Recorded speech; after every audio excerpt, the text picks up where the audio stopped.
हरि ओम. अष्टावक्र गीता योगदास श्री जय गणेश जोशी यांचे प्रवचन. खंड दुसरा, अध्याय 16, ज्ञानोपदेश. श्लोक क्रमांक 1. अष्टावक्र उवाच. आचक्ष्व शृणुवातात नानाशास्त्राण्यनेकशः तथापि न तव स्वास्थ्य सर्वविस्मरणा द्रुते. भावार्थ. हे तात, अनेक प्रकारच्या विविधरूपी शास्त्रांचे तू वाचन कथन कर, श्रवण कर, परंतु या सर्वांचे विस्मरण झाल्याशिवाय तुला स्वस्थता मिळणार नाही. ज्ञान मिळवायचे असल्यास स्मृती असावी लागते. शिकलेले लक्षात ठेवावे लागते. ज्ञान नुसते समजल्याने उमजल्याने पुरे होत नाही.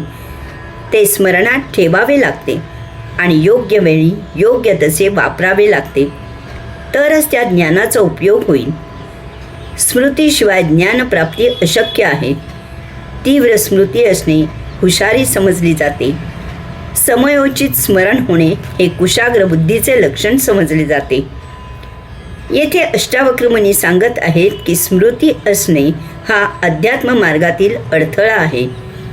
कारण स्मृती ही माणसाची वृत्ती आहे.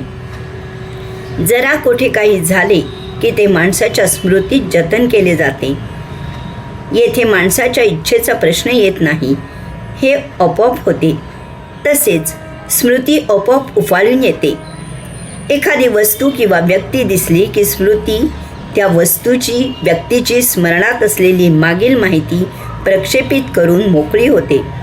ती आज्ञेची वाट पाहत नाही. कधी कधी पाहताच क्षणी आठवत नाही. अशा वेळी मुद्दामून आठवावे लागते. परंतु अशा वेळीही मन थांबत नाही. ते स्मृती चालवायला सुरुवात करते.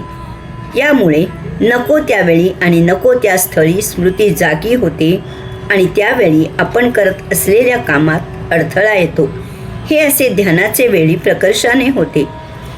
कारण ध्यानासाठी आपण एकचित्त झालेले असतो. चित्त इतर विषयातून दूर झालेले असते. अशा वेळी चित्तात स्मृतीमधून गत अनेक विध विषय तासनतास चघळले जातात. यामुळे चित्त निर्विचारी राहत नाही आणि ध्यान लागत नाही.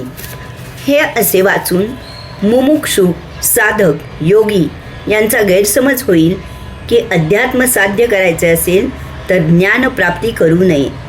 असा गैरसमज होऊ नये यासाठी अष्टावक्र मुनी येथे सांगत आहेत की अनेक प्रकारच्या विविध रूपी शास्त्रांचे तू वाचन कर, श्रवण कर, परंतु या सर्वाचे विस्मरणही करता आले पाहिजे.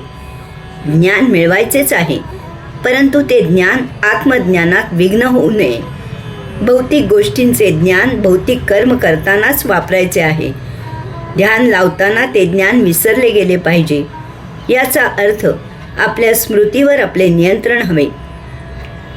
परीक्षेत पेपर लिहिताना आपण फक्त त्याच विषयाचे ज्ञान स्मृतीमधून घेतो आणि बाकी ज्ञान त्यावेळी प्रक्षेपित होऊ देत नाही. तसेच अध्यात्म साधना करताना त्याशिवाय इतर ज्ञान स्मृतीमधून प्रक्षेपित होऊ देऊ नये. स्मृतीवर ही अशी हुकमत मिळवता आली पाहिजे. भौतिक ज्ञानासाठी स्मृती सतत ताजी तवानी ठेवावी लागते. अध्यात्मासाठी स्मृती जेव्हा पाहिजे तेव्हा जागी करता आली पाहिजे. भौतिक जगत भरभरून घ्या असे सांगते. अध्यात्म रीते व्हायला शिकवते. भौतिक सतत पूर्ण व्हायला शिकवते, म्हणून ते सदा अपूर्ण राहते. अध्यात्म शून्य व्हायला शिकवते, म्हणून ते पूर्णत्वाला जाते. भौतिकात स्मृती मालक होते, अध्यात्मात स्मृती गुलाम होते. भौतिकात प्रत्येक वेळी स्मृतीमधून अनेक विषयांची आठवण होत असल्यामुळे समोरील वस्तू व्यक्ती गतघटनांनी झाकोळली जाते. त्यामुळे निर्भेळ निर्लेप निर्विकारी समाधान कधीही मिळत नाही. अध्यात्मात स्मृती क्षीण निष्प्रभ होत असल्यामुळे समोरील वस्तू व्यक्ती नैसर्गिक वातावरणात भेटते. त्यामुळे निर्भेळ निर्लेप निर्विकारी समाधान मिळते. यालाच येथे अष्टावक्र मुनींनी स्वास्थ्य असे म्हटले आहे. ढगांनी सूर्य झाकला जातो तसे स्मृतींनी स्वतःला झाकून घेऊ नका. हत्यारासारखी आपल्याला पाहिजे तेव्हा स्मृती वापरायला शिका. तिला बंद करायची आणि उघडायची युक्ती शिका. स्वस्थ राहिल्यासच स्वप्राप्ती शक्य आहे. यासाठी सत्संगाला पर्याय नाही. हरिओम.